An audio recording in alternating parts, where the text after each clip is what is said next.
السلام علیکم۔ آج جی ہم ان لوگوں کے حوالے سے بات کریں گے، ایک تو وہ جو کہ رننگ کرنا تو چاہتے ہیں لیکن مختلف وجوہات کی بنا پر رننگ شروع نہیں کر پاتے، اور دوسرا وہ جو کہ جیسے تیسے ہو کر رننگ شروع تو کر لیتے ہیں لیکن کچھ ہی عرصے کے بعد ٹخنے یا گھٹنے میں درد یا کسی بھی قسم کی انجری کی وجہ سے رننگ کو ایسا خیر آباد کرتے ہیں کہ پھر دوبارہ کبھی رننگ کا رخ نہیں کرتے۔ تو آئیے دیکھتے ہیں کہ کیسے ہم ان مسائل سے چھٹکارا حاصل کر سکتے ہیں۔ کوشش میں کروں گا کہ مختصراً اپنی بات کو بیان کروں تاکہ دیکھنے اور سننے والوں کے لیے یہ ویڈیو کم سے کم وقت میں زیادہ سے زیادہ فائدے کا سبب بنے۔ آپ بھی کوشش کیجیے گا کہ ویڈیو پوری اینڈ تک دیکھیے۔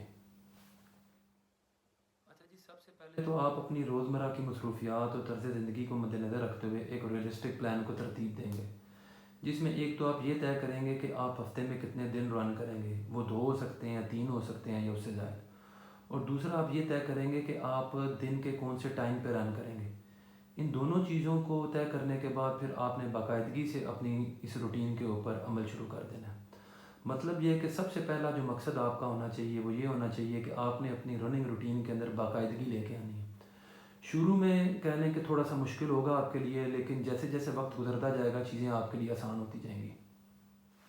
اچھا جی، تو دوسری اہم بات ہے وہ یہ ہے کہ آپ نے ایک آسان شروعات لینی ہے، وہ چاہے ہفتوں میں دنوں کے اعتبار سے ہو یا پھر ورک آؤٹ کی انٹینسٹی کے اعتبار سے۔ دونوں صورتوں میں آپ نے اس چیز کو ذہن میں رکھنا ہے کہ آپ نے ایک ایزی سٹارٹ لینا ہے، اور رننگ کی جو ایزیسٹ فارم ہے وہ ہے برسک واک، مطلب کہ تیز چہل قدمی۔ آپ نے شروعات تیز چہل قدمی سے لینی ہے اور آہستہ آہستہ اپنی رفتار اور فاصلے دونوں کو بڑھاتے جانا ہے۔ اچھا جی، لاسٹلی میں آپ کو تھوڑا ایکسپلین کر دوں کہ کیسے آپ نے واک شروع کرنی ہے اور پھر واک کے بعد آپ نے رننگ پہ کیسے شفٹ ہونا ہے۔ تو اس سلسلے میں کم از کم 7 ہفتے آپ نے صرف واک کرنی ہے، اور آپ نے اپنے پورے ہفتے کو انٹینسٹی کے اعتبار سے لو میڈیم ہائی میں ڈیوائڈ کر لیں۔